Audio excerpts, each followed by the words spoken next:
In all of these cases, the seller agrees to meet the buyer in their neighborhood. When the buyer shows up to look at the Xbox, he inspects it carefully, then suddenly takes off with the item, leaving the seller empty-handed.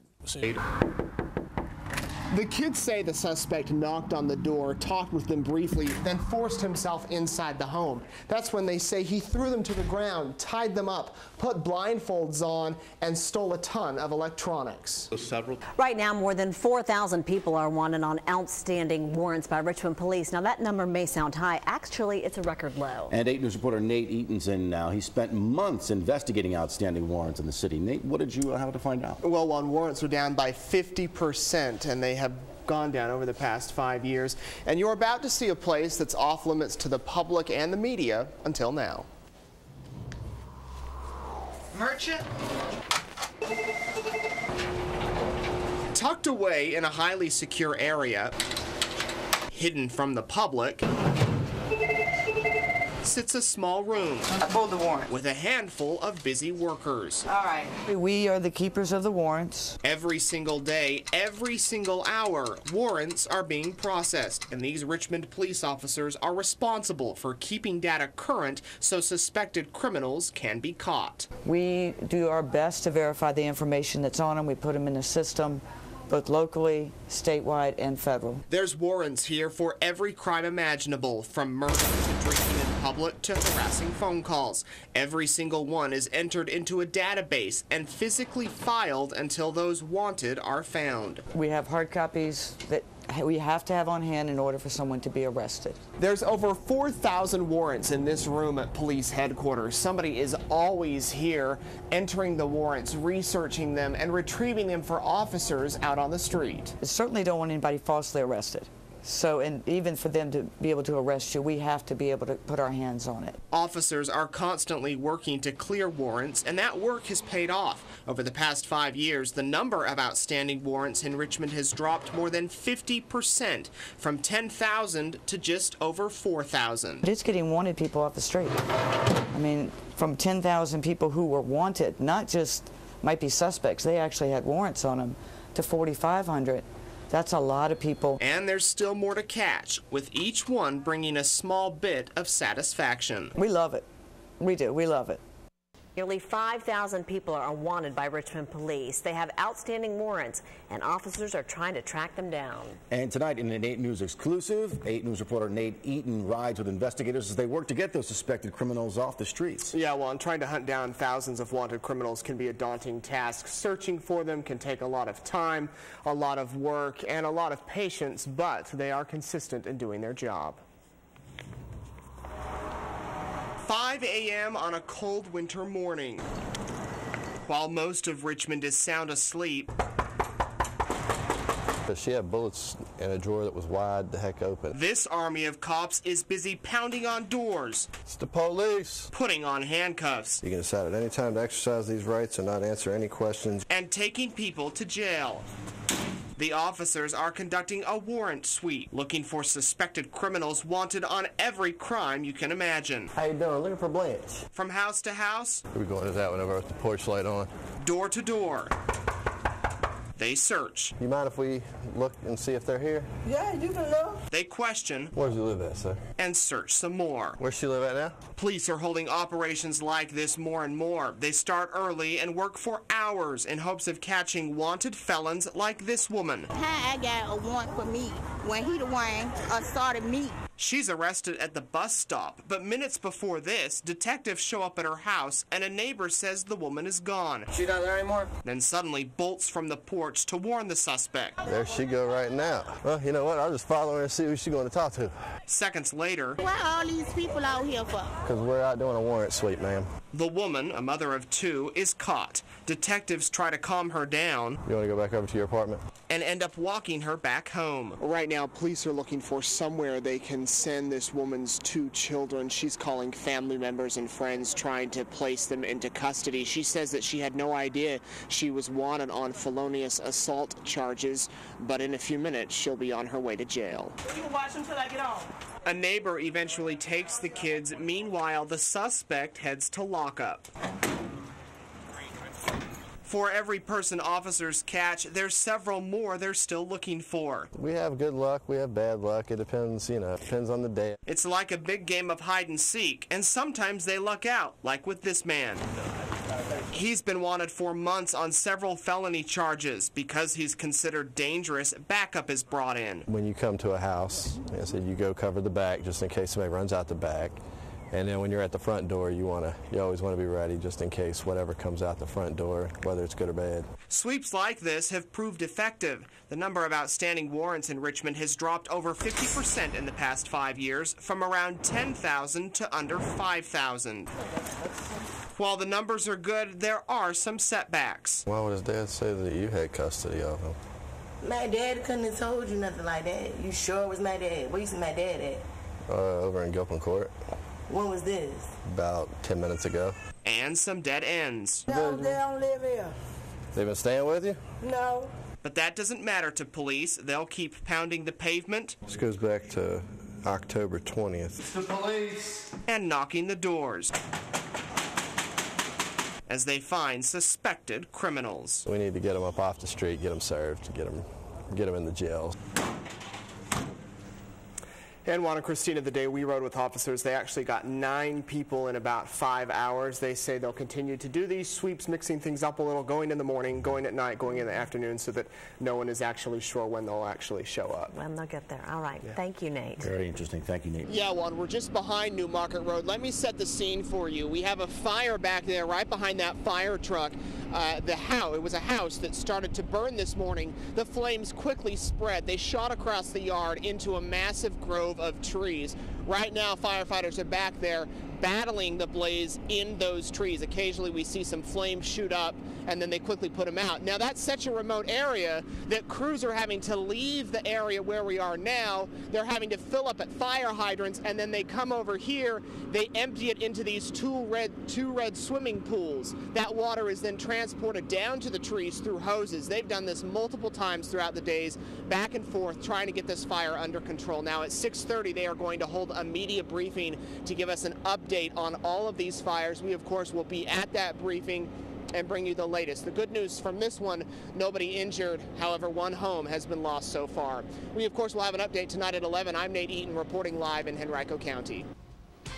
Welcome to 8 News at 11. I'm Christina Ferrick. And I'm Juan Condi. Our top story tonight, a man suffering from cancer is the victim of a violent beating.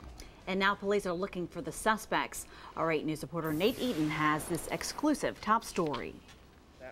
Vicious bruises cover Eddie Butler's stomach and back. Just one day after being attacked in his Fredericksburg home, this 43-year-old throat cancer victim, who can't talk and communicates by writing, is still stunned. So this is where they knocked. Did they break the glass? Police say yesterday around 6 p.m., 3 men knocked on Eddie's door. When he opened it, one of them pointed a gun to his head. 2 of them were wearing masks, and they demanded money and his prescription medication. That's where you keep your drugs. At first, Eddie wouldn't open the locked box where his cancer medication and pain pills are kept. Once I refused, the gun was placed in my face and I was beat to the floor with a metal baton. They went in my pockets, took the rent money and the meds I had on me and took off. Detectives say one of the most disturbing parts about this case is the suspects didn't need to beat Eddie. They simply could have taken the drugs and money and left without injuring him. They could have easily overpowered him without using any aggravating weapon. Police believe the suspects knew Eddie had prescription drugs. They're looking for 3 men in their 20s who were driving a white utility vehicle. As for Eddie, he's not only dealing with cancer, but now severe bruises, all without any pain medication. I was spooked, to say the least. In Fredericksburg, Nate Eaton, 8 News. Various situations today after our earthquake this afternoon was at a home for the elderly in Richmond. That's right. It was at Fay Towers, and our 8 News reporter Nate Eaton has been there all afternoon. He joins us now live with the very latest. Nate, we don't have Nate. We hope to go back out to him soon. Okay, we see you now, Nate. You have me? Can you hear me? We're here at the intersection, Hill and St. James, Christina and Juan. This is the Fay Towers elderly home. 250 people live inside. When the earthquake happened, Fire crews say that one of the stairwells, several floors buckled between the first and second floor and between the third and fourth floor. That happened in this tan brick tower right here on the edge. Because of that, crews didn't know how stable the building was, so they immediately evacuated everybody from inside. That was quite complex, as this is a home for elderly people, people in wheelchairs, people in walkers, people on oxygen. But within 45 minutes, they had the entire building evacuated. They took several of the residents to a nearby town hall. 3 were taken to the hospital, where they are being treated right now. Several others were treated by medics here on the scene. Now, within the past few minutes, we have learned that they hope to open the building pretty soon here. Building inspectors went inside. They're doing readings on the gas levels. They want to make sure that the air is breathable. They are also making sure conditions are safe, but they do believe that all residents here at Fay Towers should be back inside their home by tonight. We spoke with one of the residents just a few minutes ago. He was inside his apartment when the building started to shake. Listen to what he had to say. Then the alarm went off, and I ran out and got the people in the hall. People coming out, and we came on downstairs and looked at some of the damage around the backside of the building. Bricks are buckling out. Someone said a stairwell had buckled. And the stairwell did indeed buckle here. Crews still on the scene here inspecting the building. As I mentioned a few minutes ago, no one has been allowed back inside since about 2 o'clock this afternoon, but they're expecting within the next few minutes to allow people back inside of the residence hall. For now, we'll send it back to you guys. All right, thank you very much, Nate Eaton, live in Richmond. All right, we want to go back out now to Nate Eaton. He is live in Richmond, where one of the towers actually had to be evacuated with some elderly folks there. Nate, what's the latest on where you are? Well, Christina, about 250 people here at the Fay Tower at St. James and Hill Street, anxiously awaiting the go-ahead to go back inside of their home. The problem that crews have found is in this tower, this brick tower right here, several levels of stairs have buckled, therefore making it unsafe for residents to go in and out. This, of course, happened when the earthquake shook the building around 2 o'clock this afternoon.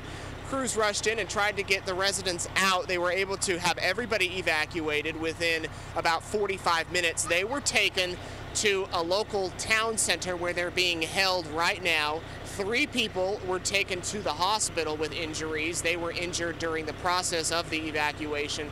And then about a dozen other folks were looked at by medics here on the scene. We have been told that they're supposed to allow these residents in within the next couple of minutes, within the hour or so, but so far that has not started to happen. People are still waiting to get inside.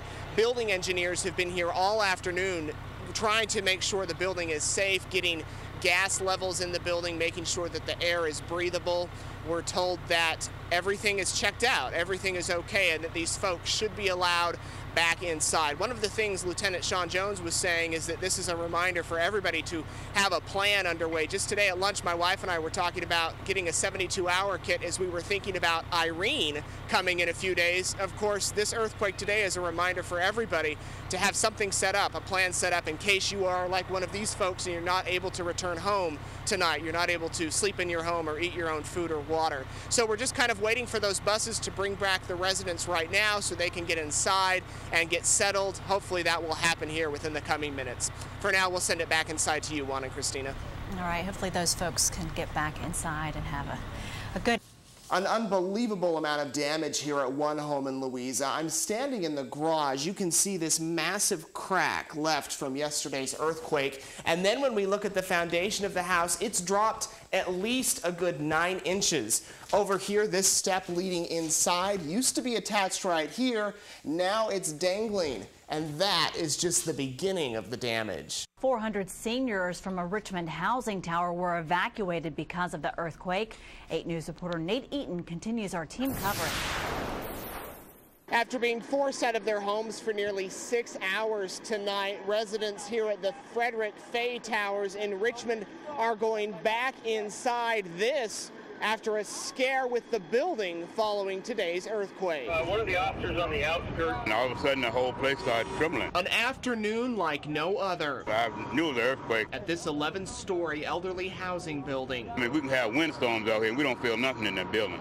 But today, everything shook. It was an earthquake, the ground was shaking. 400 people inside at 151. I see some of my stuff are turned over. By 2:30, they're all outside. Those people in the building were evacuated through a combination of using the stairwell and also by the fire department controlling the elevators. 3 residents are taken to the hospital with injuries. Others are checked out on the scene as crews discover problems. Signs of questionable building instability, that being in the stairwell section of the building and also between the 2nd and 3rd floor. Folks are loaded onto buses and taken to the Calhoun Community Center while authorities inspect the building. Our structural engineer, as well as the city code inspector official, actually assess the building and deem it very suitable for our community members. Finally, after hours of waiting, these grateful residents return home. Thank God that everybody in my building was safe and sound. In Richmond, Nate Eaton, 8 News.